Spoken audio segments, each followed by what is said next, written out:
We look at our dogs literally every single day and think, yeah, I know exactly what you're saying.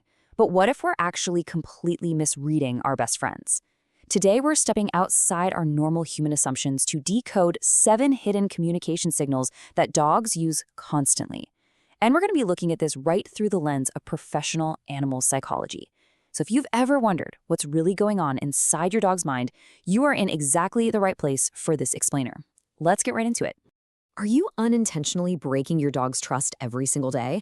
Okay, it's a super heavy question, I know, but I want to speak directly to you right now. Definitely not to make you feel guilty, but because the stakes in our relationships with our dogs are just incredibly high.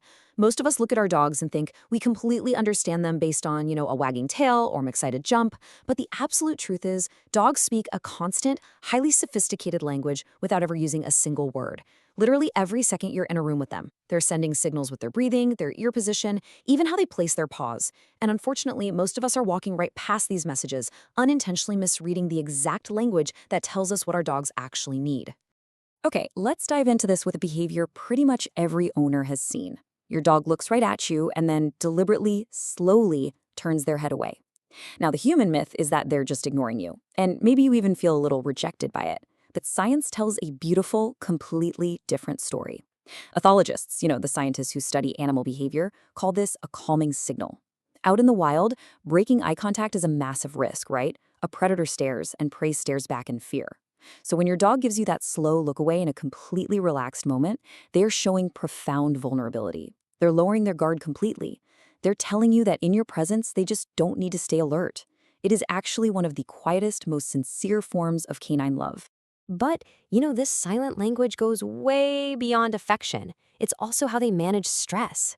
Just imagine you're scolding your dog, or maybe a stranger crouches down a little too fast, and suddenly your dog yawns. The human myth screams boredom, right? Like, oh, they don't care. But scientifically, that yawn has absolutely nothing to do with being tired. It is a literal psychological pressure release. Your dog is basically saying, okay, the situation is tense, I feel it, and I am trying to bring the emotional temperature down. They yawn to calm themselves, and incredibly, they often do it to try and model relaxation for you. So next time it happens, try softening your posture and lowering your voice. The change in your dog will be immediate. And that actually brings us to a massive breakthrough in behavioral psychology.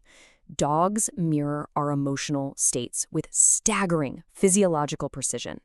Studies done at universities across Europe have shown that a dog's cortisol levels, which is the primary stress hormone in the body, literally rise and fall in perfect synchrony with their owner's cortisol levels. And we're not just talking about one stressful moment here. This synchronization happens over weeks and months. Basically, if you're carrying chronic anxiety, your dog's nervous system is actually tuning itself to yours, literally absorbing that background hum of stress right into their own body. So there is this profound realization in behavioral psychology that I absolutely love. It goes, you are not just your dog's caretaker. You are their emotional atmosphere. I mean, wow. It completely shifts how we view dog ownership, doesn't it? So many anxiety-based behaviors in dogs, like pacing, excessive barking, or the inability to settle down, are totally misdiagnosed as training problems when the real issue is the emotional environment. But hey, the beautiful flip side to this is that intentional calm transfers too. You can literally settle your dog's nervous system simply by intentionally settling your own. And this emotional mirroring brilliantly illustrates another deeply misunderstood behavior, the lean. We all know it. Your dog walks over and just presses their entire body weight right against your leg. We almost always assume this is pure affection. And look, while there is definitely love there, science reveals a secondary, super crucial meaning. A leaning dog is often slightly overwhelmed, maybe a bit uncertain or overstimulated. They are actively seeking physical grounding through contact with you. Think of it exactly like a friend's grabbing your arm to steady themselves in a chaotic, super crowded room. They're just asking, hey, are you with me? So the absolutely crucial point here is how you respond to that lean. It is so easy to misinterpret it and get hyper-excited, but here is exactly what you should do instead. Step 1, reach down. Step 2, rest your hand gently on them. Step 3, stay completely still. Seriously, don't make a big fuss. Don't use a high-pitched, excited voice. Just offer them that quiet, grounding presence they are actively asking you for.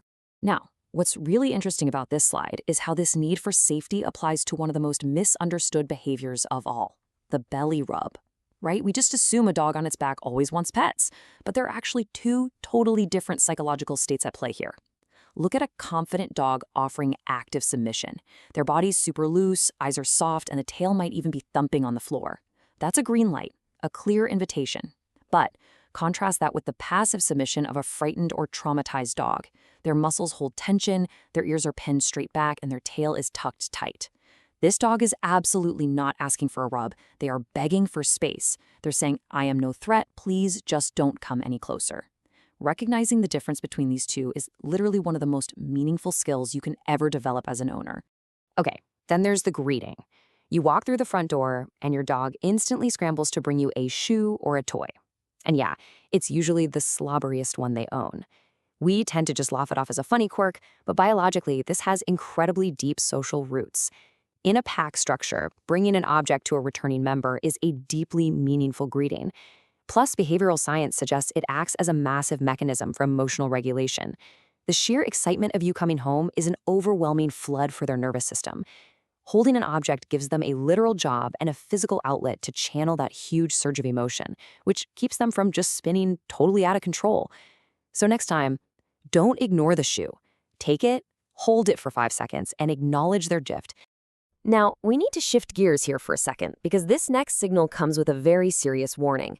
What does it actually mean when a dog suddenly goes unnervingly still? We so often mistake this for a dog being calm, or patient, or polite. But make no mistake, freezing is never calm. In canine psychology, freezing is the absolute, final, critical warning signal before a bite. It means that all the earlier, quieter warnings, like the slight lift, the stiffening, a low growl, were entirely missed or just ignored. A frozen dog is a dog backed into an emotional corner, just waiting for one single reason to act.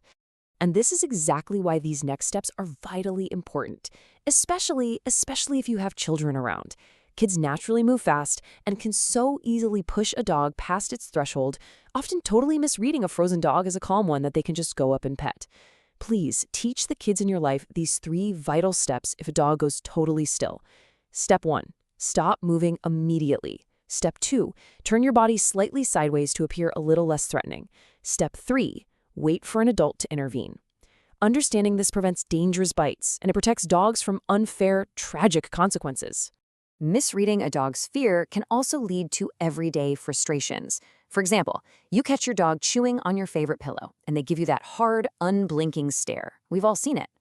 The human myth is that this is defiance or moral guilt, like they know they're wrong and they're just testing you. But structurally, dogs do not process moral guilt the way humans do. Science tells us that stare is pure threat monitoring. Your dog is basically acting like a weather app.